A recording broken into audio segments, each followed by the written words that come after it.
سلام زغبركم تخاتلتنا خميس أنحكم باركس نايز ساعات زينا حيزلكم متسألخو مجمرتاجين عرس زينا أسأل عبنياتات فيستيفال إيرترا تورنتو تزرجحو سلسته دليلو أمباسادر إيرترا أبدو السودان مساكيتي محبراوين حيلتات أخيبا كايدو مستير أمريكا أحلف ذهب إثيوبيا والكسب أمريكا أبكلات زقات مجيتشت بزا تخفتح نقدماي منستر أبي حاتيتان كالوتن زبل زياناتات حيزنا متسئناكم لنا سناي مكتال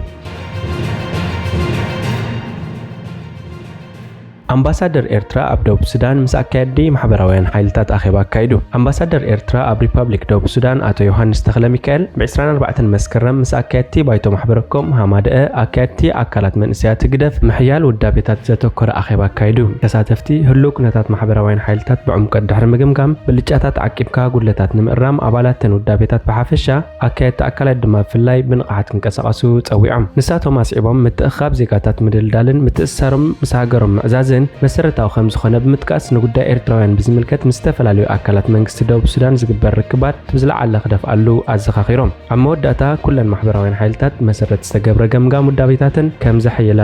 አረጋግጸን أسألنا عبنياتات فيستيفال إيرترا تورنتو تزرجحو سلسة إدليلو أما جمرتا زحلفة ورحن حسا أب كندا أب معربا وجاف كتما تورنتو أب استخايدة فيستيفال إيرترا نعبب مكيادن أبلع لسابن نبرتن قدعات مرادن سترتر سبات أسألهم بمزرقح بوليس تورنتو نخرخبهم حاجزي حتى تكمزلو أب زوج أو مجلسي حبيرو نزقود دايا ملكيتو بحمس إسران شمونتن مسكرم كان مقاتريز واتسا غازيت أو مجلسي أقول قلت بوليس تورنتو أب مرمرة متكعت زدلي تورتورات نمللاي حاجز زبي حتى تالو يبل مجلس واسيخو أبت فيستيفال إيرترا زكايد اللوز نبرة سفرة بارك إيرلز كورت قدام حموشتن حساك للتشان إسران سلستن تقاوم مستلعلة بوليس رفاد كباب ساعة 10 تتسويعهم شعز واتس مجلسي بوليس تورنتو خمزة ملكتو مجمرتا حدا خرنا يز حزة سوايت أبصاب كم زبصحو حبيرو دحيرو أبزرقو حدما أبتمنى في الشاب بأس خمستلعلن تنداتات كم استقاتلن يحبر دحرتي استفتر عقرقر محدار تخباب أبزوت مجلسي ندحنا تزبي خبل ات فيستيفال أبت بارك نخكايد زتوها بفقاد كم سرزو أفليتو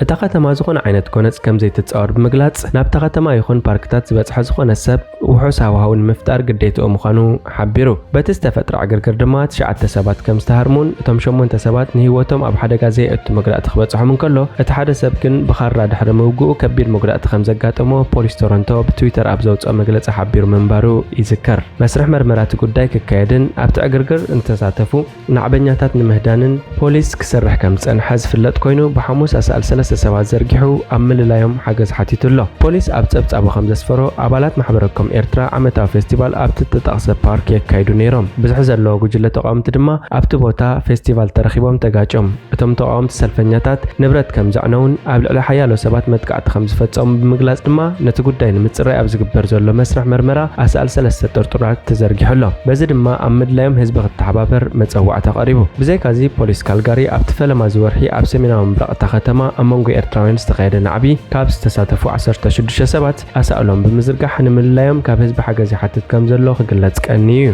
بتمساسالي بحمس إسران حدا مسكرم أب ساعتات كد مقاتري بأقوات أطرات خبابي زوات مجلس بوليس كالجاري 5 ملكتو أب قداي تستفت سمع عقرقر زقبر مرمرة قرنا يقتل كمزلون مرمرتي أب تبقاسي كم استساتفو زعمنو لهم 10 سبات نمل لاي أب زكايدو وزلو تعري أسألهم بمزرقة حكاب هزبي حجز حتيتو مالو تبهيلو منبارو رسعن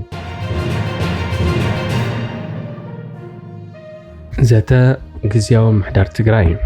ማእከላይ ኮሚቴ ውድብ ህወሓት ሰላማዊ ቃልሲ ተጠናኺሩ ኣብ ዝቐጽለሉን ኣብ ስትራቴጂክ መሪሕነት ዝተራእየ ድኽመትን ዓሙቕ ብዝበለ መልክዖም ዝታዩ ፕሬዝደንት ግዚያዊ ምሕዳር ትግራይ ኣቶ ጌታቸው ረዳን ኣቦ ወንበር ህዝባዊ ወያነ ሓርነት ትግራይ ዶክተር ደብረጽዮን ገብረ ሚካኤልን ብሓባር ኣብ ዝሃብዎ መግለጺ ገሊጾም ኣብቲ መግለጺ ዝተላዕሉ ዋና ነጥብታት ማእከላይ ኮሚቴ ህወሓት ኣብ ዘካየዱ ኣኼባ ብትኹረት ናይ መሪሕነት ጸገም ከም ዝተገምገመን ብቕልጡፍ ምትዕርራይ ክግበርኒ ተወሲኑ ማእከላይ ኮሚቴ ዘካየዱ ገምጋም ውሱን እዩ ዝተማልአ ኣይኮነን ገምጋም መስመር ፖሊስን ስትራቴጂን جمجمة بهراو مخاطر خبر توسينيو مسرت أو ربح حزب تجرين من الرجاز زي فتش زي كير زي معارضة قداي اللي انتبهيلو ودب هو حتى نايك أتسألت ولورتات نمكبار مش شكشاك بساعات سرقز يخفت ساميو عم مرح سلام وبوليتيكا وقالسي استفدت رجولات مريحنات كم استفدت أما عم ردأت بتيحو ውድብ ህወሓት ስምምዕ ውዕል ፕሪቶሪያ እዩ ግዚያዊ ምሕዳር ኣብ ምቃሙን ምስ ፌደራል መንግስቲ ዝተሰማምዐ ውድብ እዩ ምርጫ ቦርድ ኢትዮጵያ ዝሃቦ ቴክኒካዊ ውሳኔ ትክክል ኣይኮነን ሕጋዊ ሰብነት ውድብ ህወሓት ብፖለቲካዊ እምበር ብቴክኒካዊ ከይዲ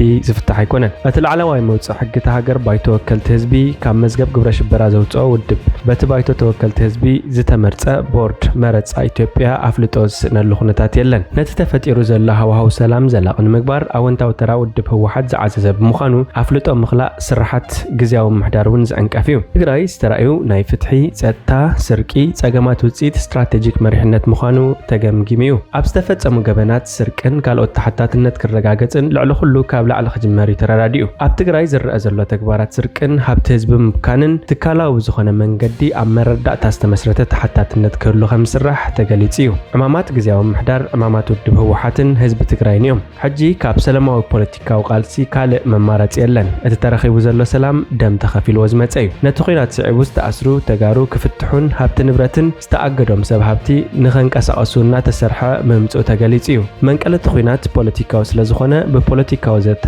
ክዕፆ ስለ ዝግባእ ፖለቲካዊ ልዝብ ክጅመር ተወሲኑ ስዋኣትና ናይ ቤተሰቦም ጥራይ ኣይኮኑን ናይ ኩላትናዮም ኣብ ልዕሊ ትግራይ ብፍሉይ መልክዑ ዝተኣወጀ ጀኖሳይድ ህዝቢ ትግራይ ከይጠፍእ ኣብ ዝተገብረ ግጥም ዋጋ ዝኸፈሉ እዮም ናይ ህዝቢ ትግራዮም ስዋኣትና ናይ ኩላትናዮም ስድሮኦም ድማ ጾርናዮም ተባሂሉ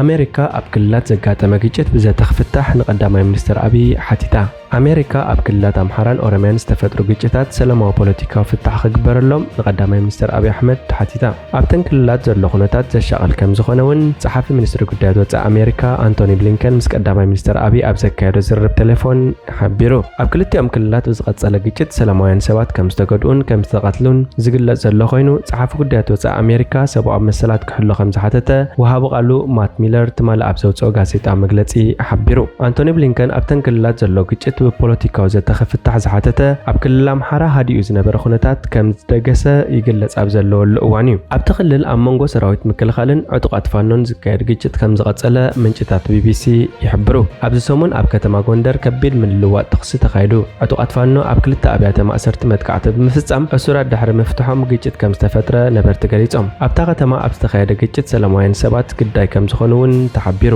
ሰራዊት ምክልኻል ብወገኑ ናብታ ከተማ ሰሊኾም ዝኣተው ዕጡቃት ፋኖ ዝፈተኑ መጥቃዕቲ ከም ዘፍሸለን ልዕሊ 50 ኣባላት እቲ ጉጅለ ከም ዝቐተለም ምግላጹ ዝዝከር እዩ ኣብ ምዕራብ ጎጃምን ከባቢታት ሰሜን ሸዋን ግጭታት ከም ዘጋጠሙ ቢቢሲ ኣብዚ ሰሙን ዘዘራረቦም ነበርቲ ገሊጾም ነይሮም ኣብ ከተማ ላሊበላ እውን ብከቢድ ብረት ዝተሰነየ ግጭት ከም ዝተኻየደ ጸብጻባት የመልክቱ ብዝተኻየደ ምልልዋጥ ተኽሲ ወይ ከቢድ ብረት ሰላማውያን ሰባት ከም ዝሞቱ መጉዳእቲ ኣካል ከም ዝወረደን ንብረት ከም ዝዓነወን ኮሚሽን ሰብኣዊ መሰላት ኢትዮጵያ ኣብዚ ሰሙን ኣብ ዘውፅኦ መግለጺ ኣፍሊጡ እዚ ኩነታት ኣብ ዘለወሉ አንቶኒ ብሊንከን ሰላምን ሓድነትን ኢትዮጵያ ኣብ ዝጠናኸረሉ ጉዳይ ኣብ ቀርኒ ኣፍሪቃ ብዛዕባ ዘለዎ ጸገማት ጸጥታ ኣመልኪትዩ ምስ ቀዳማይ ሚኒስትር አብይ ተዘራሪቡ ዘሎ ብዘይካዚ ኣብ ኢትዮጵያ ድሕሪ ዝተረኣየ ስርቂ ሰብኣዊ ሓገዝ ደው ዝበለ ዕድላት ረድኤት ደጊሙ ብዛዕባ ዝጅመረሉ ኩነታት እውን ተዘራሪቦም ውድብ መግቢ ዓለምን ዩኤስኣይድን ንዝተጸገሙ ዜጋታት ተባሂሉ ዝመጸ ረድኤት ተሰሪቑ ናብ ዕዳጋ ውዒሎም ብምባል ዕድላ ሰብኣዊ ሓገዝ ደው ከም ዘበልዎ ይፍለጥ ብተወሳኺ ክልቲኦም ኣብ ጉዳይ መሰጋገሪ ፍትሒ ብምዝታይ ብሊንከን እታ ሃገር ተኣማንን ንኹሉ ዝሓኩፍን መስርሕ ፍትሒ ንምዝርጋሕ እትሰርሖ ዘላ ስራሕ ብኣወንታ ከም ዝርእዮ ነቲ ቀዳማይ ሚኒስትር ከም ዝገለጸሉ ተሓቢሩ ብሕቡራት ሃገራት ዝቆመ መርማሪ ጉጅለ ግን ኢትዮጵያ መሰጋገሪ ፍትሒ ምቋማ ካብ ዓለም ለኻዊ ምርመራ ንምህዳም እዩ ክብል ኣብዚ ሰሙን ወቂሱ ኣብ ሓድሕድ ኩናት ኢትዮጵያ ዝተፈጸሙ ገበናት ንምምርማር ብኮሚሽን ሰብኣዊ መሰላት ሕቡራት ሃገራት ዝተመስረተ መርማሪ ጉጅለ ሰብ ሞያ ስምምዕ ፕሪቶሪያ ገበናት ኩናት ደው ከብል ከም ዘይከኣለ እውን ሓቢሩ መንግስቲ ኢትዮጵያ ገሰታት ምክልኻል ይኹን ምምርማር ከም ዘይከኣለ ዝገለጸት ኮሚሽን ብኣንጻሩ ንኹሉ ዘየጠቓልል ግልጽነት ዝጎደሎን መስርሕ መሰጋገሪ ፍትሒ ከም ዝጀመረ ገሊጹ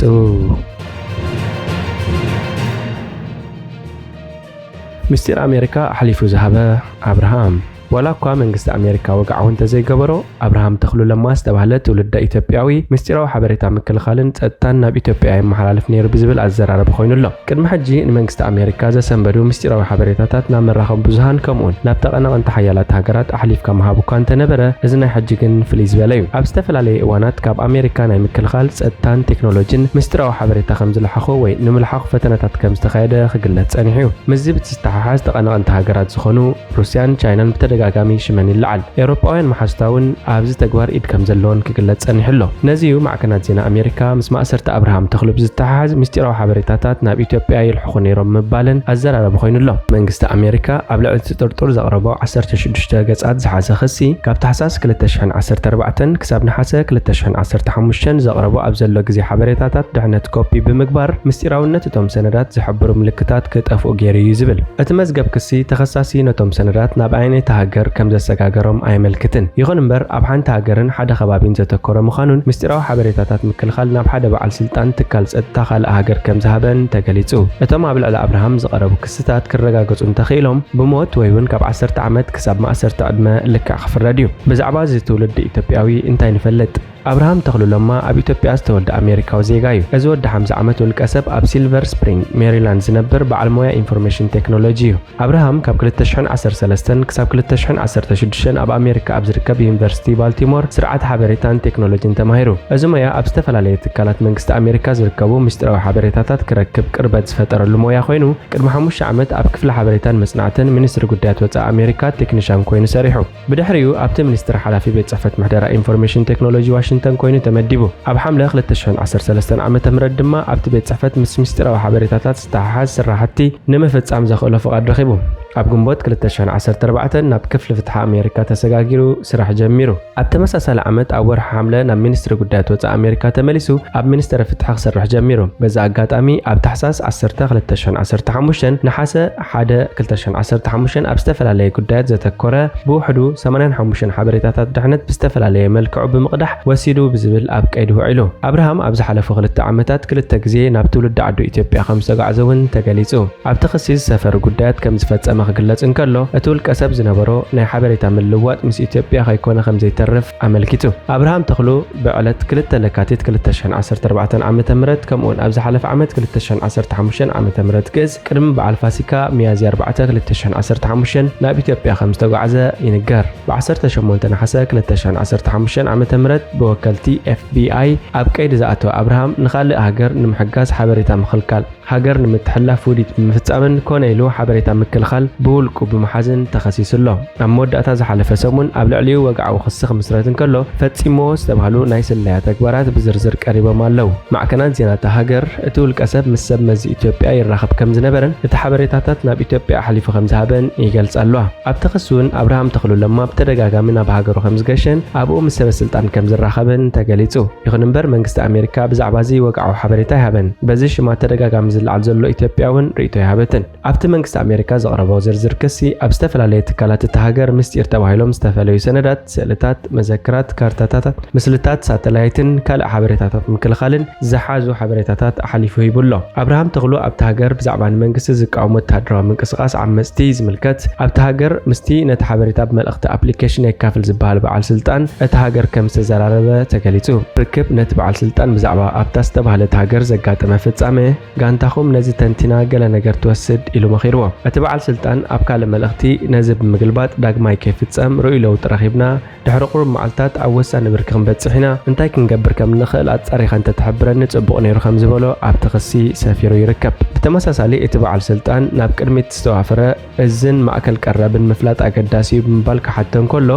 አብርሃም እውን ኣብታ ዝተጠቕሰት ሃገር ዘለዉ ቦታታት ዝምልከት ተዘራሪቡ ኣብ ካልእ ዕላል እቲ በዓል ስልጣን ኣብ ዝተወሰኑ ጉዳያት ከም ማእከላት ቀረብ ናይቶም ዓመጽቲ ዝበሉ ካብ አብርሃም ሓበሬታ ከም ዝደሊ ነጊርዎ ንሱ ድማ እወ ሰሙን ሙሉእ ኣብኡ ኣተኪረ ጸኒሐ ከም ዝበሎ ተጠቒሱሎ ነቲ ክሲ ሓዊሱ አብርሃም ስእልታት ናይቲ ወተሃደራዊ ማዓስከር ናብቲ በዓል ስልጣን ከም ዝሰደደ ኣብ ከባቢ ዝሓለፈ ዓመት መስከረም ድማ እቲ በዓል ስልጣን ሓገዝካ እትቕጽለሉ ግዜ እዩ ዝብል መልእኽቲ ከም ዝሰደደሉ ተገሊጹ አብርሃም ድማ ተቐቢለ ኣለኹ ከም ዝበለን ኣብ ካልእ ዕላል ዘሕብን ታሪክ ዘጽብቕቲ ሃገር ንምሕላው ህይወቶም ዝሰውኡ ፍሉያት ሰባት ኣለውዋ ውጽኢቱ ዝኾነ ይኹን ብዘየገድስ ወትሩ ክትዝከር ኢኻ ክብል ከም ዝነኣዶ ኣብ መዝገብ እቲ ክሲ ሰፊሩ ይርከብ እቲ ጥርጡር ዝምልከቱ ሰነዳት ባንክ ዝኣከቡ መርመርቲ አብርሃም ሰነዳት ኣሜሪካ ካብ መኽዘኖም ምስ ኣውፅአን ናብ ኢትዮጵያ በፂሑ ምስ ተመልሰን ኣብ ዝተፈላለዩ ባንክታት ዝተፈላለየ መጠን ገንዘብ ከም ዘቐመጠ ገሊጾም ኣብ ልዕሊ አብርሃም ዝቐረቡ ዝተፈላለዩ ክስታት እንተተረጋጊጾም ንሞት ወይ ካብ 10 ዓመት ክሳብ ማእሰርተ ዕድመ ልክዕ ክፍረድ ከም ዝኽእል